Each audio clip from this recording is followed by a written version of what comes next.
Now, with that out of the way, there's still some more Super Bowl stuff that we got to talk about because there were a ton of trailers that dropped. Of course, as always with the big game, a lot of movie studios they create marketing materials and new trailers to basically push them out during the Super Bowl because it's the biggest audience possible, and they're going to get them excited for these upcoming movies that are going to be coming out over the spring, summer, and even into the early fall. And we got a lot of new reveals, a lot of new trailers, and it's a bit of a weird time because many studios have started to pivot and release trailers even earlier, like way before the game. They'll release them in the orbit of the game, within a week or so, but a lot of them tend to come out days before the game, and then they'll Yeah. throw in a 30-second spot, just to be there, and then probably lead you online to watch the full trailer later on. And so all of these didn't technically drop during the game for the first time, but I think that all the trailers we're going to talk about have sort of orbited the Super Bowl and kind of fall within that category of, hey, the studio decided to attach this trailer to the big game.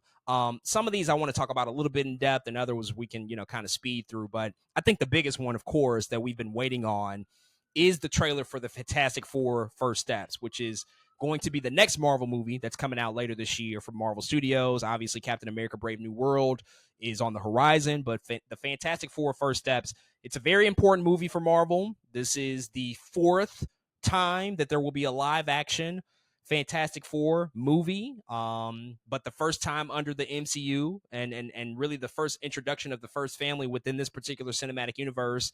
There's been a lot of anticipation for this film. Obviously, it's one of the most important IPs to Marvel as a brand, the first family, and ultimately, where it seems like things are going to go over the next couple of years with Doctor Doom and Avengers Doomsday and Secret Wars. Feels like they're going to play a pretty important piece in this whole puzzle that they're building out here. The trailer dropped a few days before the Super Bowl, massively successful. In the first 24 hours, it cleared 202 million views on all platforms. That's the third best first day traffic for a Marvel Studios trailer, only after Deadpool and Wolverine and Spider-Man No Way Home. And it also represents the best Marvel Studios traffic for any non-sequel ever. So it's literally their biggest trailer for a non-sequel. In comparison, the Superman teaser trailer was viewed over 250 million times, so a little bit less than that, but still massively successful.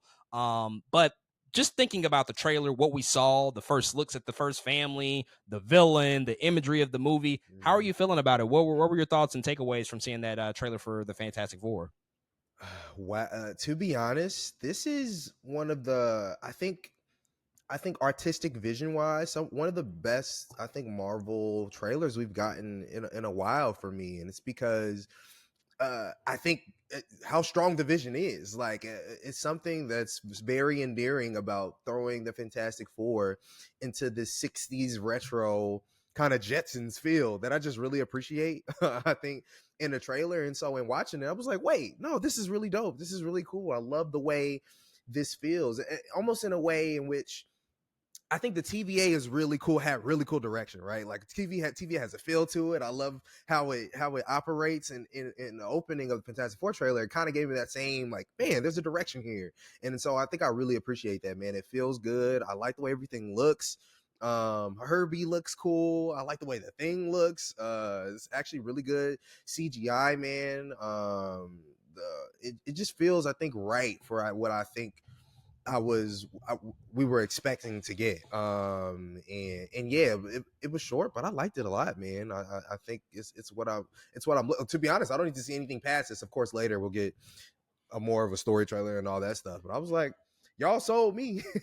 I'm good to go here. This is really all I need. The only thing in the entire trailer that was a little off and a little weird was when it was like a second with like Sue Storm was showing her powers, and then it like cut, and then it showed it again, but it was like it didn't really make sense. It's like 3 seconds of the trailer. I was like, what's happening here? That's a little off, but it's a trailer. But yeah, and then of course the big thing is seeing Galactus at the end was like, he's not a cloud.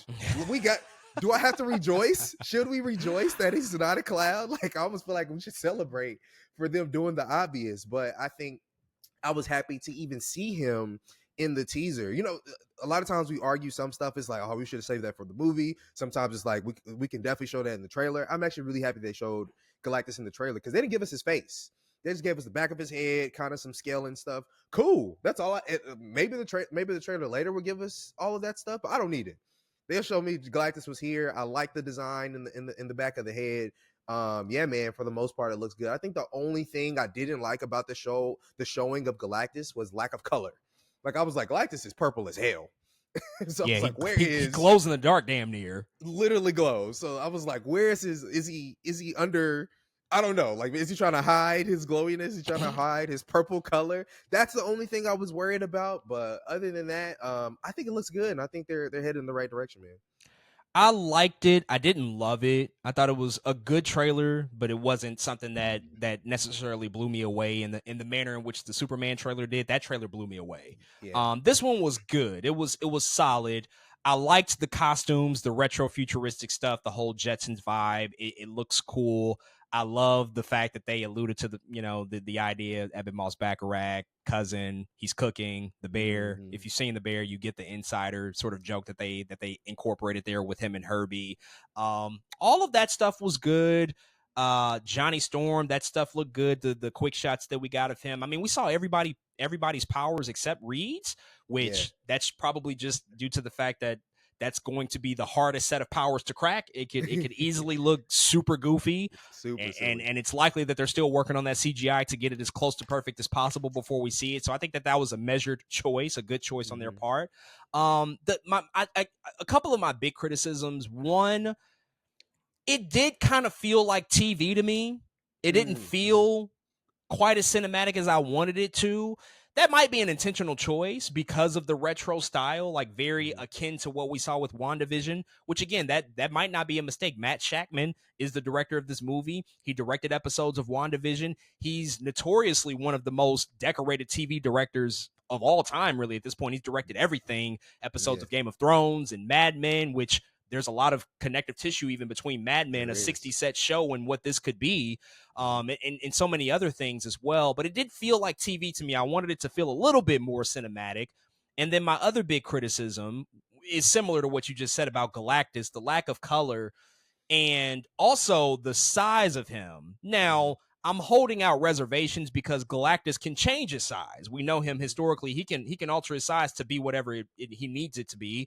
I was expecting a little bit more of the size that we saw out of a Celestial in the Celestial. Eternals. Like those Mhm. Celestials are gargantuan. They are Yeah. fucking enormous. And Yeah, their show looked amazing. exactly, and I would love Mhm. for Galactus to get to that size at some point in the movie, and he may very well. So, what we saw out of him in this trailer was, yeah, he's very large, very very large alien coming to New York City, but not quite as big as I think we know him to be.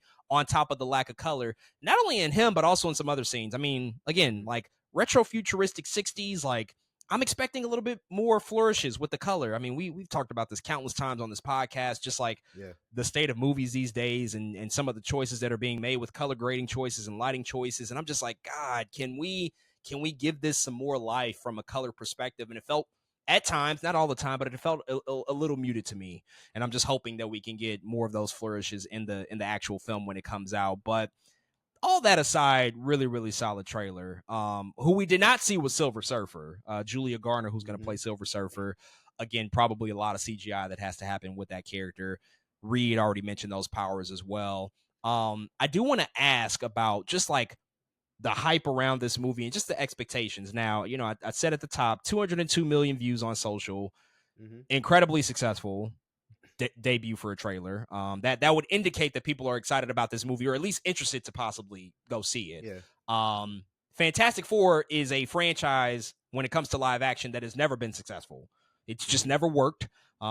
There are defenders of those Tim Story movies. I am not one of those. It's just one of those things where it's Yeah. like we tried it, it didn't really work. It doesn't age well. Mhm. Of course, the Josh Trank movie was a debacle. There's even the unreleased It 1990 was. film. There's just all sorts of history that's not been good to this franchise. This is a very important film for Marvel. Mhm. What I want to ask you, based on not really knowing anything, because it's still early, what number at the box office do you feel like this movie has to cross in order Mm. to be considered a runaway success? Like, how much money does it need to make globally to actually be viewed as like, okay, Marvel, not only are they back, which is a little bit of a reach probably, but they're back, but then also that we've successfully adapted the Fantastic Four finally in live action. What do you feel like is the number that they kind of need to hit or cross in order for people to say like, yep, that's a big success and I have faith in them moving forward? Wow. From the talks and from the things that it's up against, I gotta be honest about it being surrounded by Jurassic Park and Superman. That's a big thing. Uh, I'm gonna still go high here. I'm not gonna lie to you, high-ish. It's not that high. It's high-ish. I'm gonna go 750. Okay. I'm gonna go. I'm gonna go 750. Okay. 750. Got you. I think I make 750 mil to feel good to me. Because yeah, it just feels right. It's like not too low. Because I can tell it's so interesting seeing the reaction for this trailer. A lot of people are like, man, Fantastic Four, my parents. This is one of the first comics my parents introduced. Like, I'm seeing stuff I didn't see from a lot of other MCU films. Like when trailers were brought up, that it has me saying, like, I think there's more people that are kind of, I think, rooting for this film than I thought there would be, if that makes sense. Like, a lot of people are rooting for it. Nobody, of course, wants a bad movie, but I know a lot of times stuff like this happens and we're all automatically just like counting or going against it, like, this movie's gonna be this. I haven't gotten that much sense in this one. I'm actually getting a lot of people rooting for this thing, so I'm gonna go 750, man. And I would go higher if it wasn't for Superman and Jurassic Park being around the corner, but who knows, man? Who knows? I think that's a good number. 750. Yeah, that does feel good. I think in terms of it to be viewed as a successful Marvel film, profitable, of course, but Yeah. also even more than just profitable, like makes a good amount of money and establishes a new franchise. Like Mm-hmm. you need to hit a certain number when you have movies at this scale made for this amount of money to be able to say we confidently can move forward and we're going to establish a franchise. We're going to make more Yeah. movies. We're going to make spin-off things. We're going to merchandise this. We're going to bring this to the parks. All that stuff is very much wrapped up in the decision making here. And I think you're right. I think 758, they kind Mm-hmm. of need to hit those levels for it to be looked at as like this worked, this was a big success, and everybody liked it as well. Right. And I Mm-hmm. think that 750 range, it's on par with the first Guardians of the Galaxy movie, where Yeah. when we saw that Exactly. number it was like, oh, this works, this is a complete success, Mm-hmm. the Guardians are here, they're now one of the most recognizable teams in all of Marvel, where before, I mean, nobody knew about the Guardians, and now they're Right. everywhere. They're in video games and all over the place. Mm-hmm. I think the same needs to happen for Fantastic Four. Now you're bringing it up, so we might as well just address it here. July is crazy. July is just the stretch of July between Jurassic World Rebirth and the release of the Fantastic Four First Steps.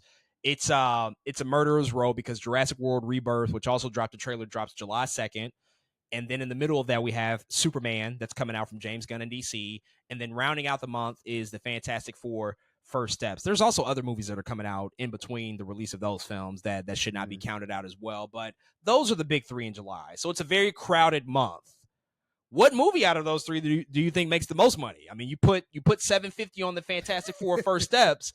Does Jurassic World Rebirth and Superman make more than that? Do they make less than that? Who wins the July box office crown out of those three movies? All I'm gonna say is people love their damn dinosaurs, dog. That's all I'm gonna say. I never foresee Jurassic World or Jurassic Park losing any kind of money race, man. People are gonna pull up. And not only that, but we got ScarJo and Mahershala Ali, and I don't know. I just feel like people love a good summer dinosaur flick, and people are gonna pull up for some Jurassic stuff, man. So I definitely think I still think Jurassic World will still kind of win the month, especially it comes first. I think it definitely has that's like a privilege in a way where people are like, it's already out. Like, And it's it's not July even 4th going. weekend. It's a It's big July movie 4th. going time. So It's gonna be a hit, bro. It's gonna be a banger money wise, regardless of how I think the quality of the film is. I think people are gonna go see that film, and I think it'll win out of the three.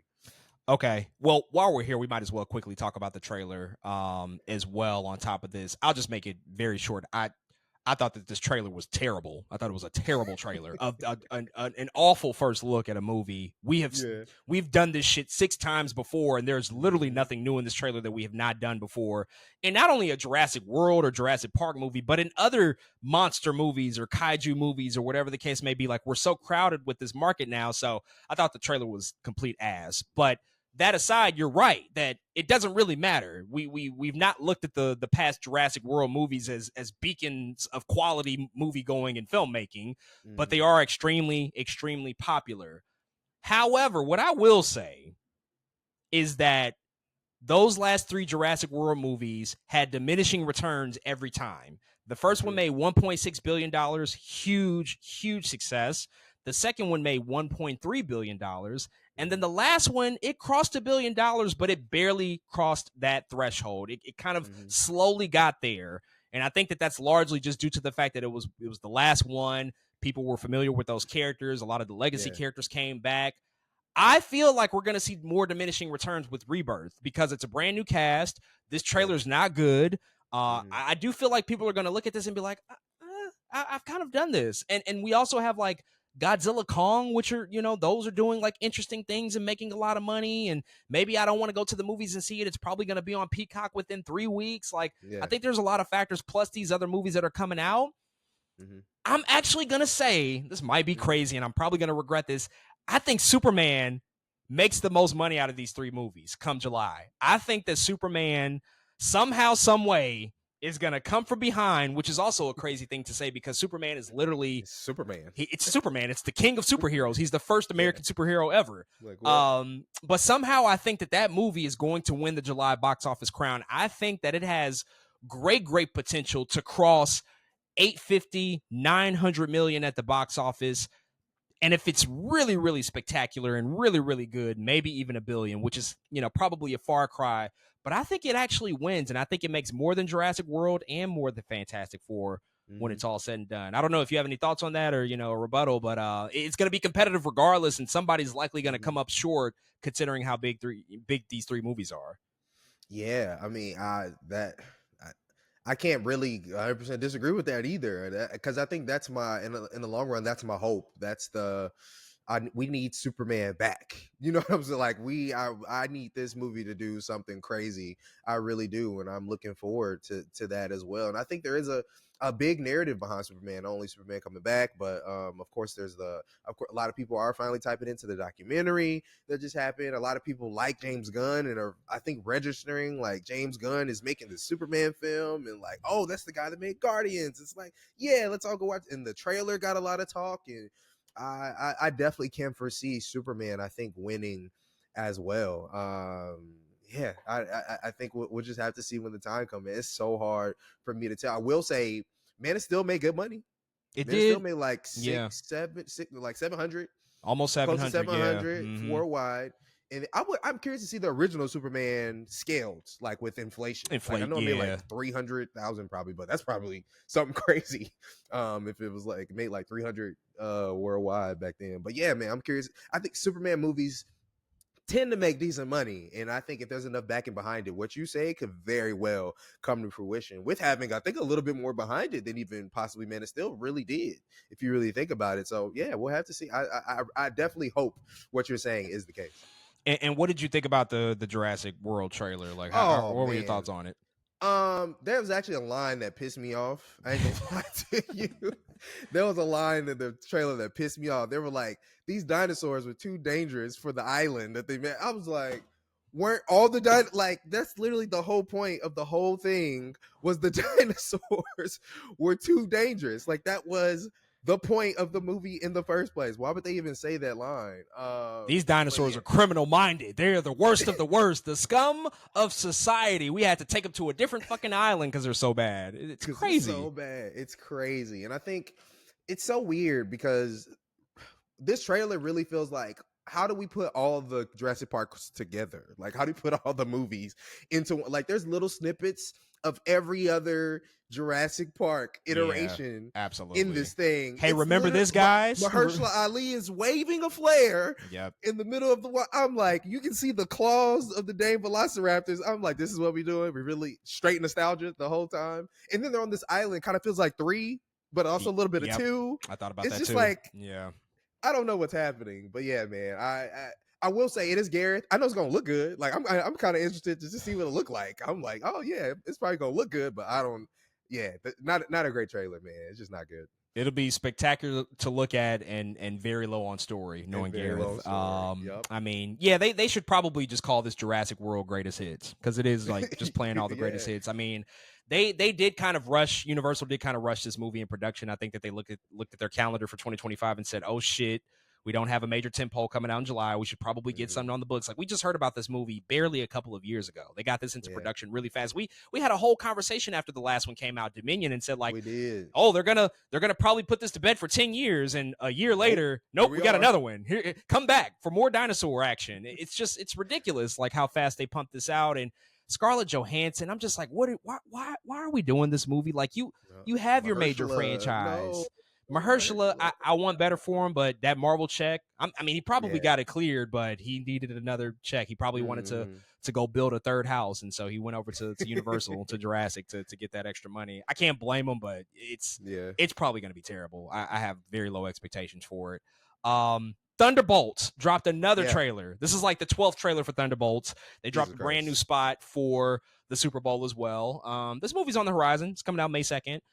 This one gave us a little bit more in terms of the story and also some looks at Sentry. You know, we know Sentry is going to be a pretty major character here. We didn't see his face. You know, we've seen Joe's face, or Bob. His name is Bob in the movie. We've seen his face unpowered, you know, before he becomes possessed and becomes Sentry. But they show a lot of Sentry from behind the back. They show a lot of the dynamics between the Thunderbolts team. And very interestingly, I think at the top of the trailer, we hear Val say, the Avengers are not coming. They're gone. They're not coming.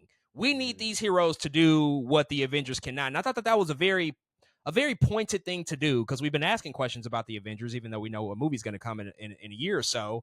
Right. Just about the existence of this team and like what their purpose is and who they really are, if they really are Thunderbolts or some sort of other covert team. But lots to think about in that respect. What were your thoughts on this new additional look? Seeing some of those shots of Sentry, some of the destruction that looks like it's taken over New York City, and just I guess just the existence of this team, considering the fact that we don't have a main Avengers team currently assembled right now in the MCU. Yeah, I think it makes sense for the current state of the MCU, like this world, and us asking questions. Where are the Avengers? Where are they at? It kind of makes sense for Val to be like, well, I got this ragtag team. If you know what I'm saying, like if y'all want to try to save the world, I think that stuff makes sense. I'm not mad at any of that. And you know, I think Thunderbolts is one of those, like every time I watch it, I am interested. They keep perking up my ears with these little things, and in this trailer in particular, they perked my ears with the Sentry stuff. I'm like, wait a second, is that who I think it is? Like, not just the Sentry we know, but we might be looking at our villain. You know what I'm saying? So it's like, wow, what's really happening here? I can't wait to see and what they get into. And what I also found interesting about this trailer is how they went name by name and showing you everybody: Taskmaster, Ghost. I think it's really cool to note that like a lot of them don't go by like a certain code names yet, if that makes sense. Like Yelena does not want to be called a Black Widow. Like Right. she hates it. Yeah. So they're just going to call her Yelena. I think that's tight. Or like US Agent, it's taking out a thing for him yet. You know what I'm saying? So they just call him John, or you know what I'm saying? I think it's cool how they're going about it. But yeah, man, my ears keep perking up for Thunderbolts. I'm not like over the top, like, oh my god, Thunderbolts, but I'm like, I'm still looking at it like, all right, Thunderbolts, let's see what happens here. I think they might have something. We'll have to see though. Speaking of that roll call, it became glaringly obvious to me. I don't think Taskmaster is making it out of this movie alive, because if you look at every scene that they show in this trailer, there are 5 Thunderbolts, and Taskmaster is not in the lineup. She's in like 2 scenes, and you know, I believe Olga Kurylenko is back in this role. You know, the same actress that portrayed her in Black Widow. I believe that it's her, but we haven't seen her face, at all, which she's a beautiful woman. I don't know why you don't show her face. Yeah. And I'm starting to question that. Like, well, why are they not showing her? Why is she not in all these scenes? Like that whole destruction that happens within New York, where you're seeing Sentry turn humans into shadows and all of that shit. Like, there is no Taskmaster.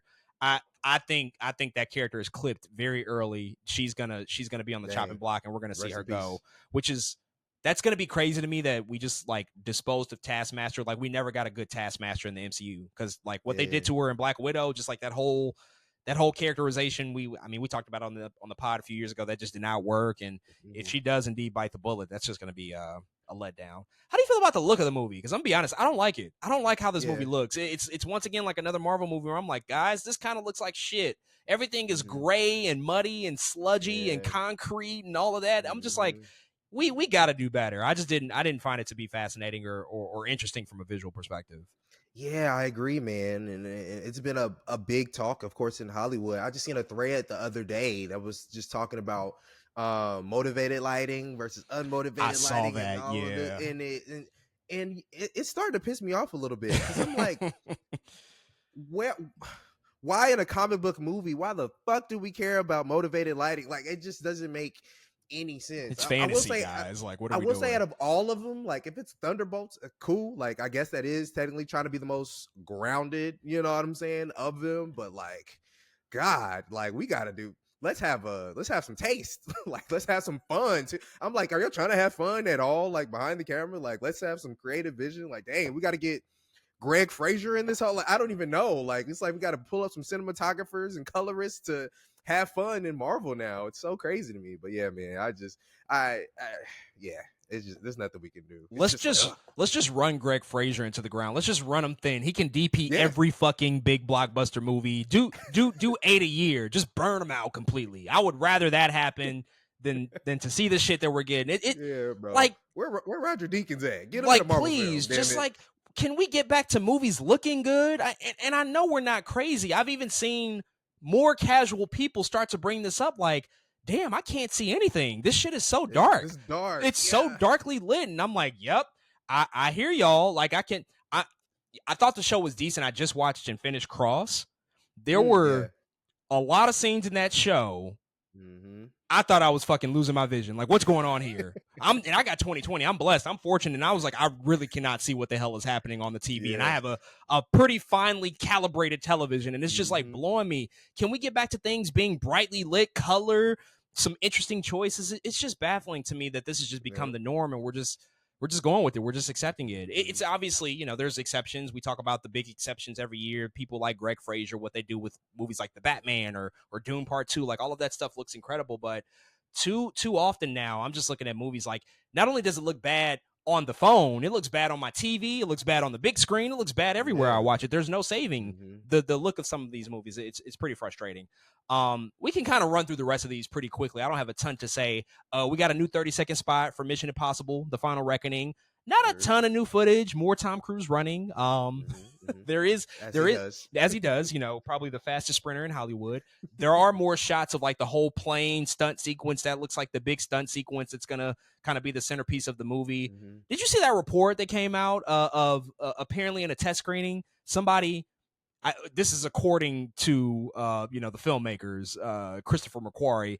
He said somebody almost got a heart attack from just the intensity of the action sequences in this movie. Like they had to kind of stop the film and check on them. Like they almost got very, Oh very sick and wow. ill just because everything was so intense and so high octane from this movie. And I'm super excited about it. But Tom Cruise, man, he's just like, he's always going balls to the wall for our entertainment, and this one's going to be no different. Yeah, I'm excited just for those reasons, man. I did not hear about that. That is crazy. You got to stop production real quick because somebody's heart rate is too high. It's like, man, I wonder how they know that. Do they have Apple Watches or did they see them like? Probably, I don't know. Probably collapsed in the middle of everything. Like, oh my god, this is too crazy. Tom, don't. No, that is insane, bro. But yeah, I can't wait to watch this movie, man. Because what is happening? What is going on? Just insane. Lilo and Stitch. This is another Disney live action remake. I'm not here for these fucking movies, but I gotta give them credit. This was probably the best trailer. Like, yeah, I agree. Very creative what they did here. Like, they didn't give us just a look of the movie. They had fucking Stitch running on the football field like a wild animal that he is, and all of the officials and security were trying to catch him. It was really funny. I thought that this was like brilliant way to promote the movie without like showing us too much, but still like obviously leaning into the character and just like the wild nature of who Stitch was. So I thought that this was a great spot from them. I don't know about the movie's quality, but this spot itself within the game worked for me. Yeah, Stitch is I low key like one of my favorite like Disney characters, and so I still am definitely looking at this live action movie sideways. Like, what are we doing? Why are we here? But like you said, this was a really good little 30-second spot that they had, man. Because if you've ever seen like those funny like a bird or a dog or something ends up on an NFL in an NFL game on the on the field, it's kind of just like this. It's like bro, how do we catch him? Somebody get it. It's like a bunny or it's like, whoa, what is going on? So I thought it was really smart to make it Stitch. The funniest part is when they uncover the hole and you see him go driving. Like, how did you get this car, dude? But yeah, it embodied who Stitch was, and I thought that's also why I liked it. I'm like, yeah, that's exactly what Stitch is supposed to be. So at least right now, they at least got Stitch the character down. So I thought it was pretty decent. It's funny how in situations like that, like you said, when those really happen in real life, I feel like like our brains just turn off. We don't know what to do in those moments. It's like, oh fuck, like what do I do? Do I chase after it? Do I interrupt the game? Like how do we take care of this? Like we just kind of forget what to do in the midst of all that chaos. But speaking of live action remakes, How to Train Your Dragon, that's coming out June 13th. This is from DreamWorks, obviously a live action remake of the popular animated movies. There was also a report that came out earlier that the director of this film, who's also the director of the animated movie, basically just said, hey, we didn't change the script really at all. There's like a few new dialogue scenes, but it's mostly a 1-for-1 remake of the animated movie. Now, it's a great animated movie. How to Train Your Dragon is it's a fantastic film. Very good. So I guess if it ain't broke, don't fix it. But where are you at on this movie? I don't think we've talked about this trailer. This is technically the second one that dropped for the film. And it is a pretty popular franchise from DreamWorks. It's one of their highest grossing franchises of animated films that they've put out. So I don't know how you're feeling about it. Do you think it's going to be successful? What do you think about them tackling this property and sort of following the Disney model? This is one of the ones that I haven't quite placed yet, because it's just like I just don't know. Like, part of me is like, why are we doing it? But also, they are following the formula of like the animation or the anime movies are so good. They're doing the Disney. They're like, it's so good. Let's make a live action. I'm sure it'll make a ton of money. But is it worth it? And what will it look like? I will say I do. So far, the CGI looks good to me. Like Toothless looks pretty cool. I'm like, oh man, you can tell they spent money on Toothless. That some of that stuff looks very well done. I think the part I am questioning is what you just said. Is like, we're not changing anything at all. You know what I mean? Like, there's not even a sliver of like, we're not doing a different perspective or like a small story change. Isn't? Yeah, what are we doing here? And I think that makes me question what we're doing. Like, what I like about Maleficent is that it's Maleficent. It's like, whoa, where did this come from? This is a different and completely perspective we've never seen before. But How to Train a Dragon, like you said, if it's 1-for-1, I could just turn on the animated movie and do the same thing. So yeah, I haven't quite placed it yet, but maybe they're saying that and there is some difference, but I have to see, man. Yeah, it's one of those things where it's like I'll see it, gonna just hold out any thoughts, anticipation, expectations until it comes out. But yeah, the first question for me is always, por qué? Why are we doing it if there is no difference? Like the animated movie is what, 13, 14 years old, maybe 15 years old now at this point. It's right there, still looks great, still holds up, very modern movie. So I just wonder why, but we know the reason why. Sinners dropped another trailer. This is not the first look of Sinners that we got. This movie has been pushed to April 18th, though it was supposed to come out in March, but it has been pushed to April 18th. This is a little bit more of a story trailer. They gave us a little bit more with Sinners. We see more of Michael B. Jordan playing this dual role. He's doing twin brothers. We saw a lot more of the vampire action, a lot more blood, a lot more gore in this feature film. There were questions as to whether or not it was actually going to be vampires or some other supernatural force, but no, it's very much vampires. Ryan Coogler and Michael B. Jordan are teaming up for the 5th time to make a fucking period piece vampire film. What's your anticipation levels now for this movie when it comes out in April? I mean, it was always high. I can't lie. It was always like Michael B. Jordan and Ryan Coogler are doing what? But yeah, to be honest, I would probably never watch the trailer again. I was even mad this trailer came out. Like, to be honest, I was good with what we had gotten. You know what I'm saying?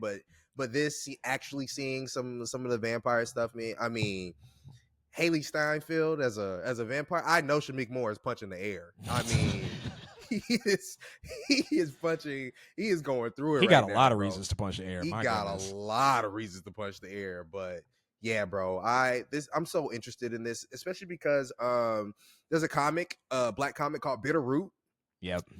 It feels, and if we not getting, there was a moment where aren't they making a movie of that, by the way? We were supposed to. But that was Warner Brothers was supposed to do it, I think. But I do think I just saw some casting news, though. Okay, maybe so. I was like, I thought it got lost in some Zaslav stuff. I don't know where it went. I don't know where Bitterroot went. Very true. But this definitely feels like a little bit remnant of what Bitterroot is, and that's another reason I think I'm excited. But to me, Ryan Coogler, he's he's got it, bro. He's got the visuals, he's got the vampire stuff. I love how there's the racial undertone of who's vampires and who's fighting the vampires. There's like grills in the movie. I love the time period. It's just like, yeah, let's do this thing, man. It's pretty high, I can't lie to you. It always was, but like, yeah, it just keeps going up and up everything I see. But I probably won't watch that trailer ever again. If I see it in the theaters, I'm going to or look at my phone or something. I'm like, I'm good. Don't give me nothing else. Yeah, no, I agree. This is one movie I don't need to see a single other thing. I'm so bought in. I was bought in with the concept just hearing that Ryan Coogler and Michael B. Jordan were going to do this, but everything looks fantastic. It looks like it's going to be a wonderful time at the movies, like an original genre film from a very creative filmmaker, a tandem that works and works really well together. It has all the ingredients, so it's gonna be good. Final Destination. Another Final Destination is coming out. Bloodlines. I've forgotten about this movie. I do remember it being talked about a while ago, but I completely forgot that they were making this film. This is the first Final Destination movie that we've gotten in like 14 years. Wow. And in true Final Destination fashion, this trailer is basically just watching somebody slowly but surely meet their death and meet the Grim Reaper. It's set in a tattoo shop, and one by one the dominoes start to fall, and you see this guy just he burns alive. It's pretty gruesome. Yep. Are you excited for a new Final Destination? It's been a while, but this is like one of the franchises that I think from a pop culture standpoint has figured out a way to endure, even though it's been a long time since we've gotten one. It's memed about a lot. People reference it all the time. Like it's one of those easy like points of reference that people get, like what you talk about. Oh, I'm not going on that fucking roller coaster. I don't want to end up like Final Destination. Like everybody knows exactly what that would mean. So where are your anticipation levels for this new one? I'm okay with watching it, man. Final Destination is just one of those films you can go. It's kind of similar to Saw in some ways, where you're like, I just kind of want to see what the traps are. Final Destination is kind of the same way. I'm like, okay, how are they gonna perish at this crazy time in this crazy way? Like, I kind of just want to see that, and I actually commend this trailer for just being like, give us 2 minutes of the movie of like somebody kind of perishing. Don't show us too much. And that's exactly what they did. I kind of messed with the trailer a little bit. I was like, oh, that's cool. Now anybody who has a septum piercing is going to be scared. Just like I've been traumatized to not be behind trucks with logs, or like, I mean, roller coasters are scary, planes are scary, everything's scary. But like, I think anxiety has been talked about so much more since those Final Destination films. I actually hope they play on that. Like anxiety is like, I don't know, just a different topic now. And I'm like, that should definitely be part of the movie. So I hope they use that, man. It could be fun to watch. We'll see. Dude, in real life right now, planes are falling out of the sky on a daily fucking basis. Like Crazy. The amount It's of insane. plane crashes and collisions in this past month alone, I'm like, oh no. So we're here. We've arrived. Yep. It is the We've Final arrived. Destination. That's where we are. This one is called Bloodlines, and I'm curious about that. Bloodlines insinuates something, and what the Final Destination movies tend to try to do is connect the films and the lore and the mythology, previous characters, continuing characters. And so I feel like that Bloodlines is definitely signaling something towards the past and how that's going to tie into whatever their story they're telling here. I don't know exactly what that's going to be, but I'm interested to see how that plays out. That comes out May 16th. Also coming out May 16th, Hurry Up Tomorrow. This is the new film from The Weeknd, which is basically coinciding with the release of his brand new album that just dropped. It's also starring Jenna Ortega and Barry Keoghan. They're basically kind of doing a modern day retelling of, I would say, Misery. It's like a Misery retelling almost, like Stephen King's novel. You know, that movie with Kathy Bates in the 90s. Obsessed fan follows The Weeknd. He's a big pop star, and they trap him, and it looks like a lot of crazy stuff goes down. But I believe that the same guy behind Euphoria is also making this movie. No, actually, no, I'm wrong on that. It's Trey Edward It's Schultz. Trey Edward Waves Schultz and It Comes at Night. behind Waves and It Comes at Night, which that'll be interesting to see how that pairing works. But yeah, I don't know about this one. I mean, just based off the trailer, I'm like, Weeknd's acting ability, The Idol was very trash. It feels very much kind of tied in with that, like a spiritual successor. Yeah. We've seen the story before in other mediums and other ways told. So I don't know about this one. My expectations are not high, but I do like that Jenna Ortega and Barry Keoghan's in it. That's one thing that I'm excited about it. But I don't know. What do you think about this new Weeknd movie? I think the thing that I'm holding on to is Trey Edward Schultz. Like, I really like Waves. I like It Comes at Night. He's 2 for 2 for me right now. It's like he kind of got to prove me wrong. So I think I know based off the trailer, like we're gonna be like, what the hell am I looking at? Like I already know we're gonna be like, oh my god, what is this movie? What is going on? But yeah, I'm kind of for it right now. We'll have to see. When what's funny is I didn't even know what the movie was about after watching the trailer. You told me it was Misery. I was like, oh, is that what the movie is about? It's kind of like Misery. I'm like, oh shoot, cool, okay. Oh yeah, Jenna Ortega is a crazy individual. You can look at her eyes and tell something's not right with that woman. Down. Yeah, man. So I right now I'm okay with it. We'll have to see. It feels like vibes, but I think it's cool that Weeknd is like doing both album and movie of the same title thing. That's kind of happening. I think that's kind of cool. So yeah, we'll have to see, man. But I kind of like the idea. Have you heard the new album? I have. Do you like it? I have. I do like it. I think I actually like this run that the Weeknd's on. It's like it's so like this After Hours into Dawn into this. It's like, yeah, this new era. Yeah, this trilogy that he's trying to go after again. This is like a new for sure. Just got. I need to revisit it. I tried to listen to it on a flight, which is a bad idea because like 95% of the flights that I take, I fall asleep. Like I'm just same. Me too. I'm knocking out. So I got to revisit it. I liked what I heard. I heard probably about 8 or 9 songs, and it's a longer one. It's like 82 minutes or something like that. So I got to revisit it. I liked what I heard. I don't know if it'll stack up against After Hours and Dawn FM for me, though. Yeah, I think that's the problem. It's just not Dawn. For like Dawn was like Dawn is amazing. So good. Yeah, it's so good. I think that's the problem for me. It's just not Dawn. But like, I think I like it. I just don't think I'll love it as much as I like Dawn or After Hours. Makes sense. Last but not least, F1 dropped another spot. Quick 30-second teaser, nothing substantial, but somewhat different vibes than the first trailer that we've already talked about and saw that had the Queen, We Will Rock You. This one was just very intense, a lot of quick cuts, a lot of destruction and mayhem on the racetracks.